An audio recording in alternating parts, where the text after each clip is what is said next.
Hex, you know what I like more than talking about Dark Souls? Nothing? That's right, Hex, nothing. But talking about a Dark Souls clone is pretty close. Fallen God, creator and destroyer of worlds, hear my vow.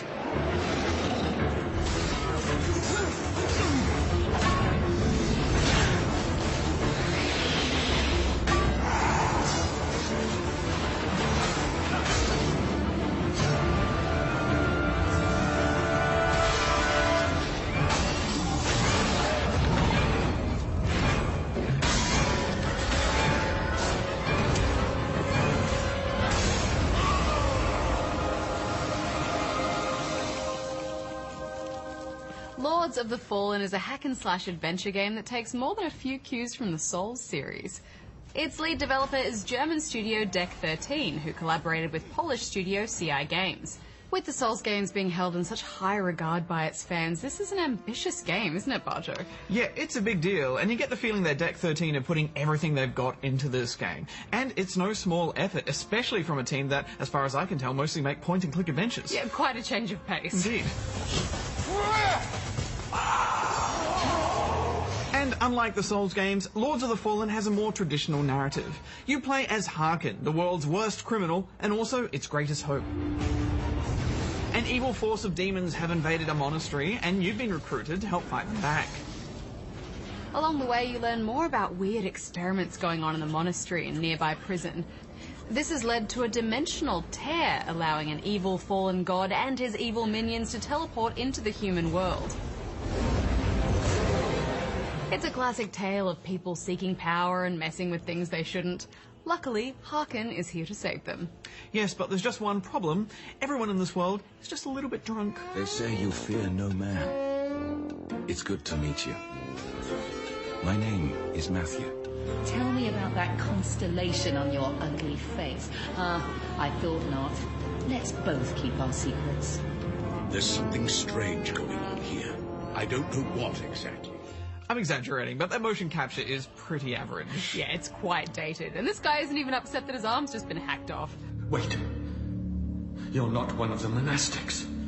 The markings on your face. The voice acting and writing just isn't quite up to AAA quality, but I'm glad it's there. Well, well, well, look what the cat dragged in. Part of the appeal of the Souls games is how little dialogue and story it has. So Lords of the Fallen tries to set itself apart in that way, with a handful of cutscenes and plenty of audio logs. These things keep coming. We fight back, but there are too many of them. I'm sick enough to see them move. I also like that they have dialogue choice consequence options too.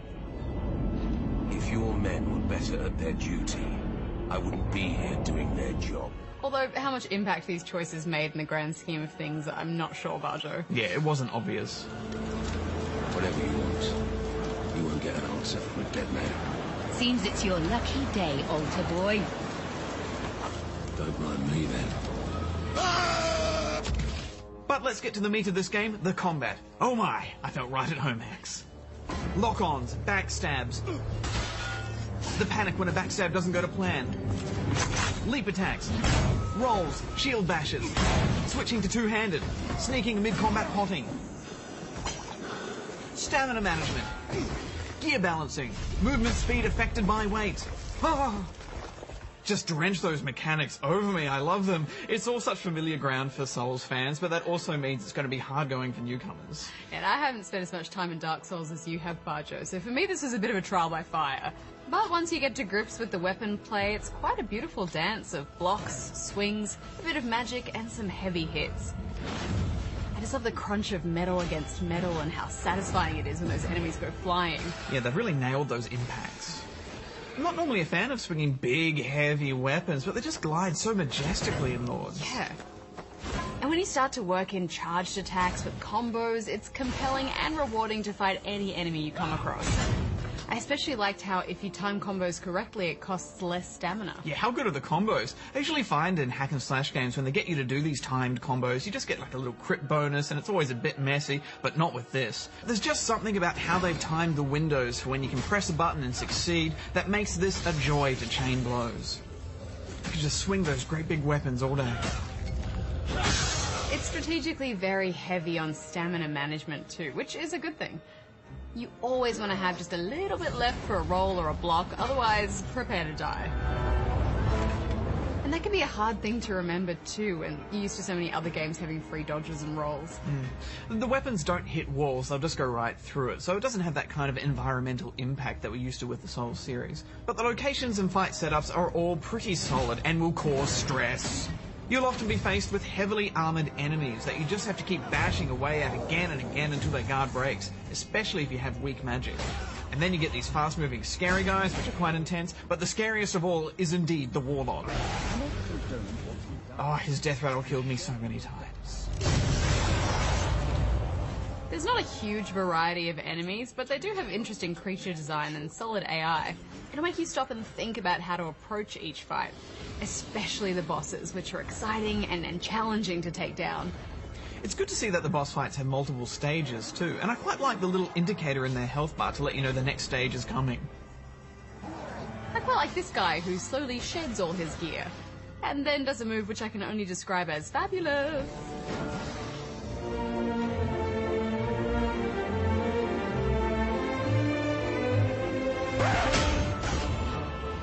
There is a lot to discover in the combat.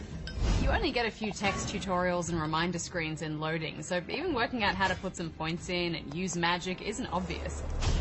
And that frustrated me a little bit, Bajo. Yeah, me too. They just have vital hints that are so easy to miss. Yeah, and I think magic is so important, especially for breaking those big shielded guys. I really think it needed more explanation. But having said that, it is all part of the discovery process as well, and I did like that moment when you first learn you can hold up a shield and charge enemies. Out of my way! I think my favourite part about this game is the world design, which is all interlocked, like Dark Souls 1. Go one way, suddenly a door will open, and you'll be somewhere that you've already been. There aren't many unique landmarks to help you remember where you've been, though, and I found that frustrating. Yeah, and many of the locked doors and areas don't seem to have much logic to them either. In particular, this area, which is guarded by super hard enemies. When you finally make it to the door, you get a magical barrier blocks your path, and no other information, and then it randomly opens later. Ugh. Yeah, but it is exciting when you've been wandering around for ages, and then you see a place and think, I have not been down that path, let's go. But yes, all those paths need to be more obvious, and that's my only real major criticism of this game. For example, right now, I'm actually on the final boss of the game, but I just can't get to him because there's some lever I can't find. I need to find the lever. Where's the lever, Hex?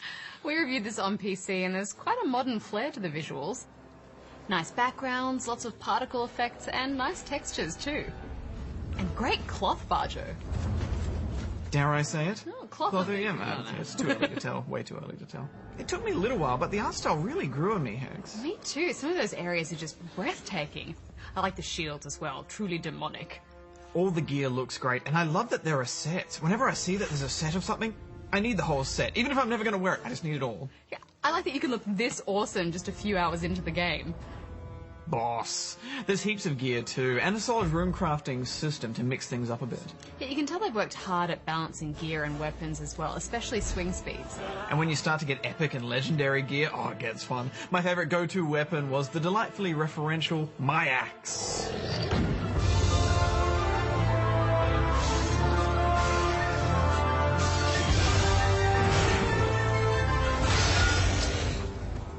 We did have a lot of stability issues keeping this running on full. It needs a lot of hardware grunt, doesn't it? Yeah, it's pretty resource hungry. Even a top-of-the-line PC is going to struggle on full.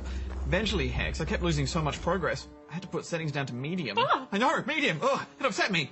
It's important we mention this issue, but please be aware we were playing this on pre-release code, so that can happen. Yes, and we haven't tried the console versions, which are usually a bit more stable. This is naturally a very challenging game. They've angled for challenge over punishing, and this is evident in the XP and death system. The longer you hold on to your XP, the better your loot drops will get. Die, though, and your XP falls to the ground, risking losing it altogether. You can pick it back up again, or use a consumable to get it back instantly, and I didn't like that because it's totally easy mode. But, if you go back to where you lost your XP and don't pick it up, it will actually regen your health and energy. XP is always leaking from your drop point too, over time. Great tweaks to the system, and another thing to separate it from being just a clone. Yeah, this isn't as big or as complex as the Souls games, and it has its rough parts. Also, it's not as long at around 15 hours. But there are those nice little mechanics that separate it enough to make it worth your time. It's still a dark and brutal game, which is good, but as always with this genre, it's not going to be for everyone. Yes, I think you're either in this camp or not. I think personally I'll be more on board with this style of gameplay in the future as this type of RPG evolves that little bit more.